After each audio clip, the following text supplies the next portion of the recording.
So, in King County, we have the eviction moratorium. The eviction moratorium has been extended by Governor Inslee, which is really, it's going to be interesting. It's been extended to the end of October, and the reason for the extension is largely due to the fact that King County is unable to get its shit together and distribute its federal tax dollars. Truly.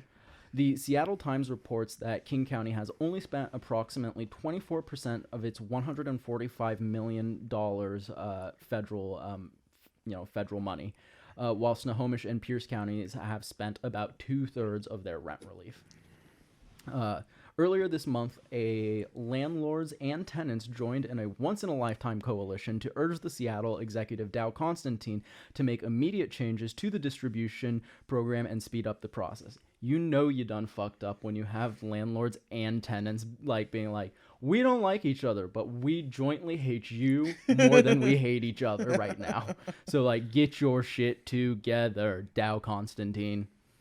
So Jenny Durkin has also extended the Seattle eviction ban through January 15th, 2022. That's for the city of Seattle, not for King County as a whole. King County as a whole is still facing a lot of this similar issues as well. Yeah.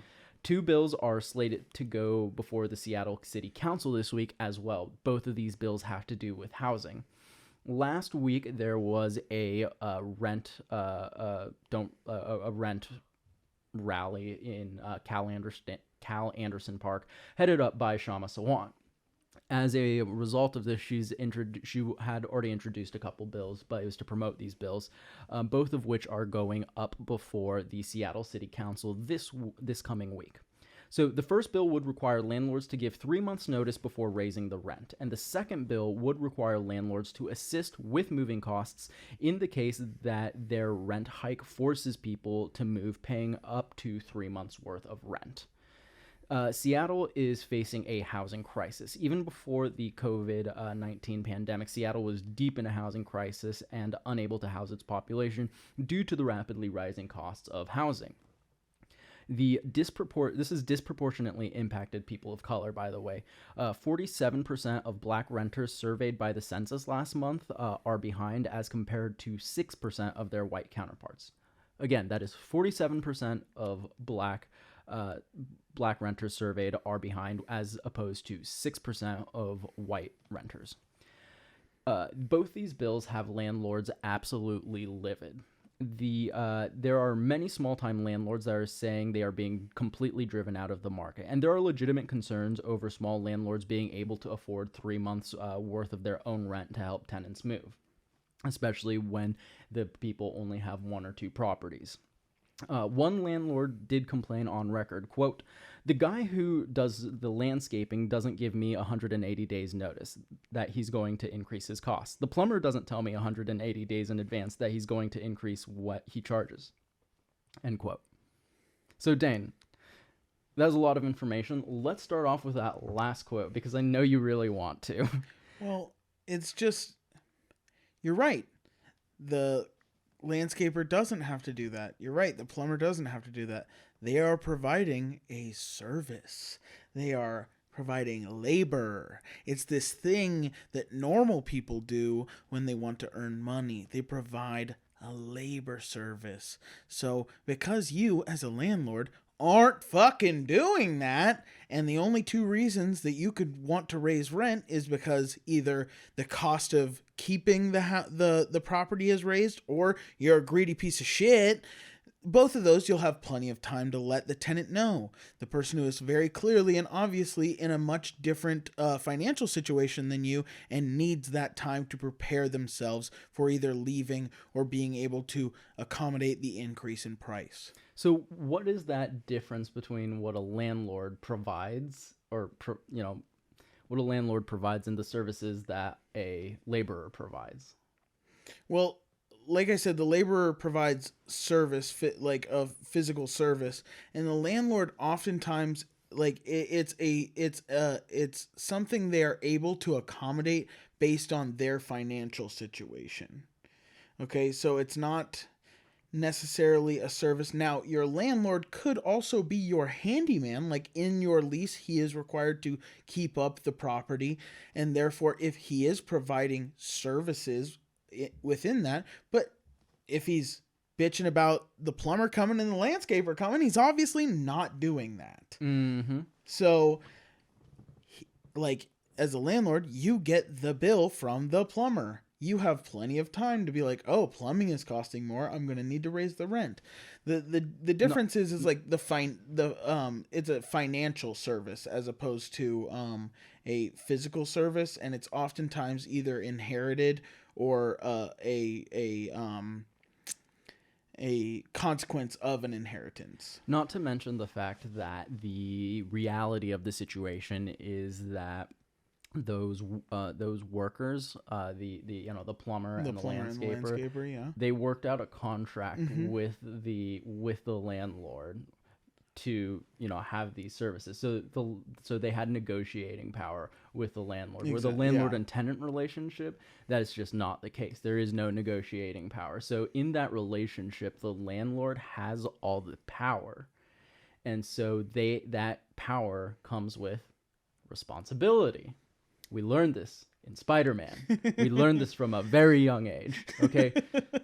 But I'm serious. Though. Yeah, definitely. With that increased power comes increased responsibility, and they have that responsibility to let the tenants know that they're going to be raising the rents, especially when you know that every year, your tax rates are going to go up an X amount. Your property taxes are going to go up.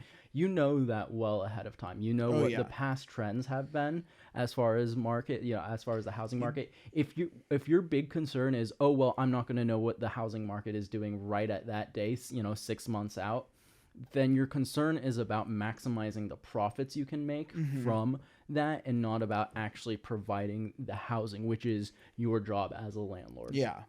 And that's one of the big issues that I see, with this entire conversation. Lack of negotiating power. Exactly. Well, it's just the disproportionate power between the landlords and the tenants. Let's talk about that second bill, though. Okay, so this second bill would essentially require landlords to pay up to 3 months worth of rent for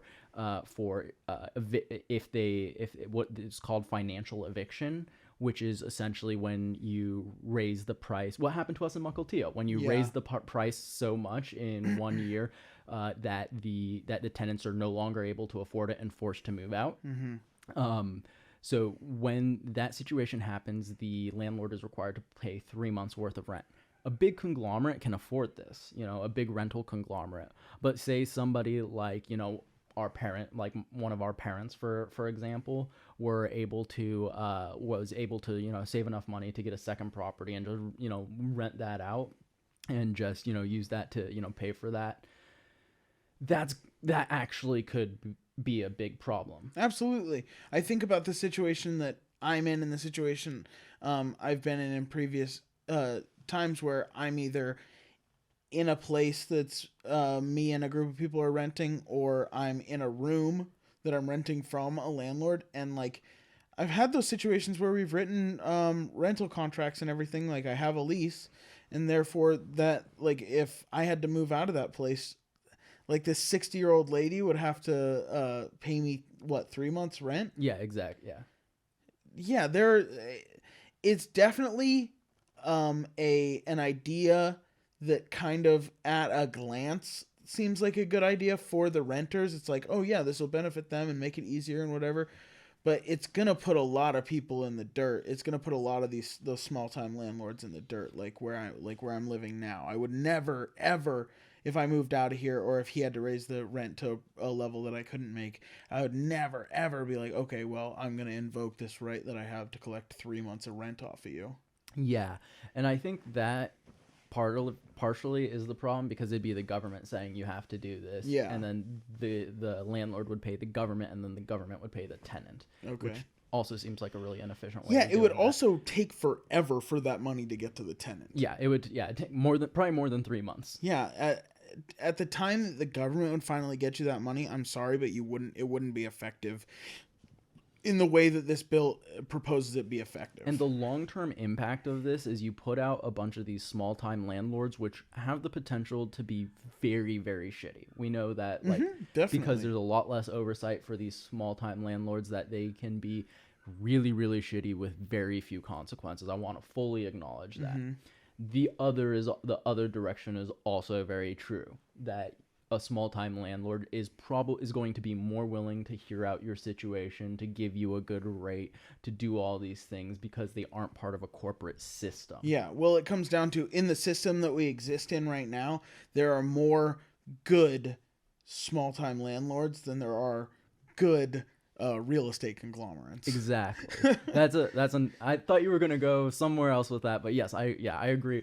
I agree with that. Well, and the impact out to that is, what ends up happening is that you force all these We tenants, lose small time landlords. and you force these tenants into the arms of these big rental conglomerates Exactly. that are just soulless and do not care. And knowing that they have that power, because really the only competition for these major real estate conglomerates is the small time landlord, small time tenant landlord situation. And if that class of people is gone and the system we exist in still exists, we allow it to continue, then it will be an automatic monopoly run by the real estate conglomerates, and they don't even have to meet up and actually form like a legitimate monopoly. They can just all know that they're going to raise prices. Exactly. Or have, industry best practices, and Industry best practices is about as close as you can get to a monopoly without being a monopoly.